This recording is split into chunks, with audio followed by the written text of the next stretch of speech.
guys, what's going on? I'm super excited. I'm super stoked. My friend Victoria called me and she said she wanted me to build her something. You see, Victoria's an avid runner. She's done marathons, she's done half marathons. She's really into it. So what she wants is she wants something to be able to display those medals, something to showcase it when somebody walks in the door of her house. I started my search online, try to get ideas, see what people had done before me. I didn't see anything that had really stood out, and since we're in the Rocky Mountains, I thought I'd give it a little bit of Rocky Mountain flavor. Started brainstorming, trying to think of what I could use as material. Looked around my shop and I came up with this. It's walnut. The width of it is perfect. The length needs trim just a little bit. I'm gonna make it 3 feet long. So I'll use my chop saw to do that. So I'm just bringing it down to 3 feet right here. Nothing to it.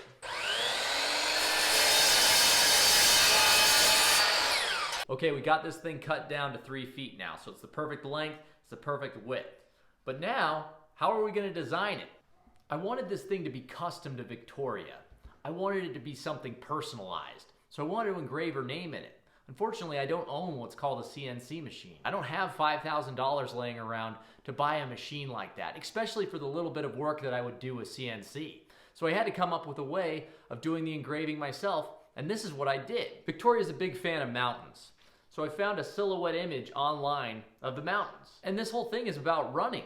So I found a black and white silhouette of a runner. So we can use that as a stencil to help us engrave. Then I got Victoria's name, and then I just cut it into pieces. That way I can use it as a stencil as well. Now we're about to make some marks on the board to try to measure out these stencils correctly. And don't worry about making these marks, because we're gonna sand it off later. The first mark you're seeing me make is actually at the halfway point of the board.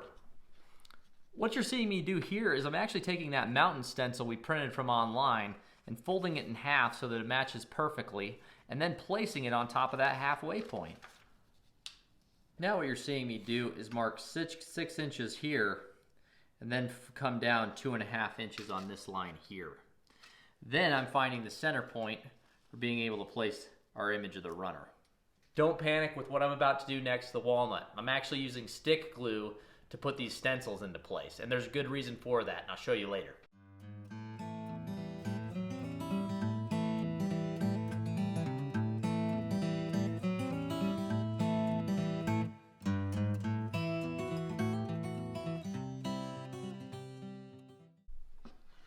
Well, we're done setting it up, so this is what it looks like now.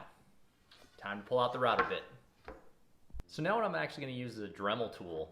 And it's pretty neat because this thing comes with a setup where it's a wood carving tool. So I can just trace the outlines of the stencils that I cut out, and then hopefully have a nice image on the wood once I'm done. Now I'm about to get started on the piece, but before you begin, you want to make sure that you have this thing clamped down.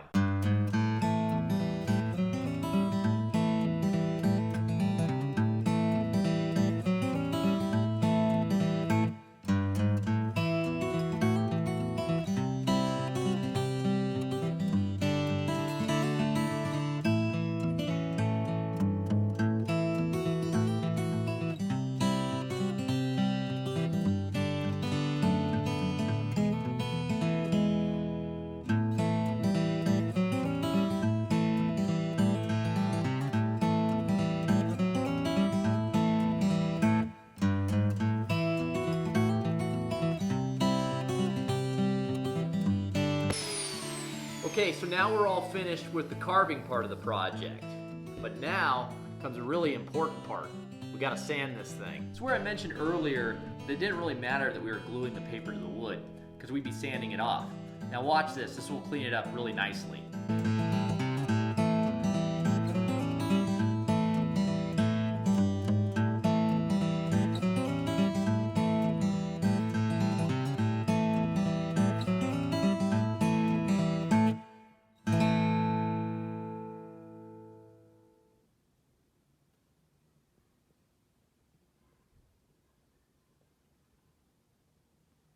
So now we're finished with the sanding part, but it's still pretty hard to see. But I have something that's gonna make this thing pop and stand out. Spray paint. I know that seems odd, especially when you're working with walnut. It's such a beautiful wood, why would you ever wanna put spray paint on it? Well, the truth is I'm just making the letters pop out, and the mountains pop out, and the runners pop out. Otherwise, the wood grain's still gonna be there. We're just gonna use a sander at the end to touch things up. I'll show you what I mean and how I do the process. So the first thing that I do is I actually spray paint the board. and I get all of the mountains, I get all the lettering, and I get the runners. The next thing that I do is I let that thing dry about a day. Let that paint get hard. Paint's finally dried on this, and you can kind of see where the stencil is at and where I ended up using the router bit. It doesn't stand out really well yet, but wait until I take a sander to it. This is freaking awesome.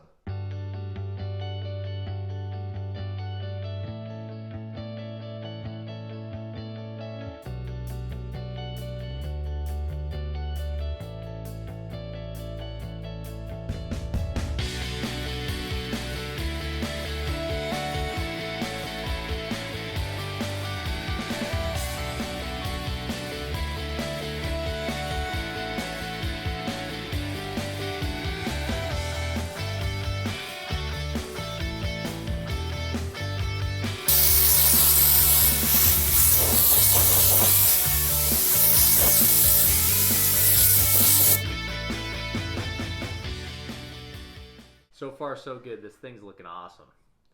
So now the next step's going to be, she's got to have something to hang her metals off of.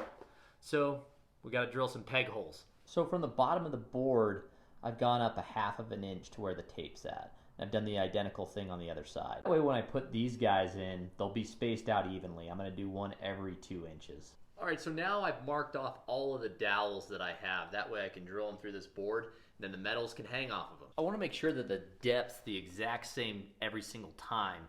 So what I do in this circumstance is I'll actually put a piece of tape on the drill bit. When I put the piece of tape on the drill bit and I crank it down, it will control where the depth is at, so I know it doesn't go all the way through the board.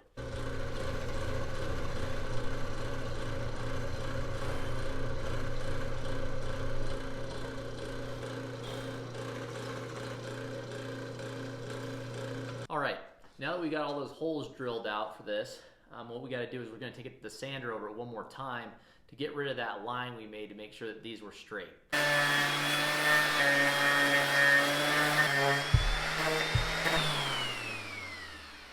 So what I'm using as my dowels is 3/4 inch wood fasteners. It was just what I had laying around, so I figured why not use it, right? I'm not sure what it is, but there's something like therapeutic about putting glue on these and then putting them into place.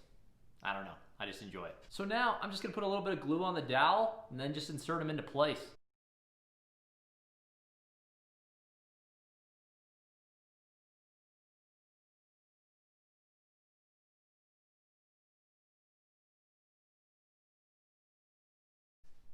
There you have it, the Marathon metal holder for my friend Victoria.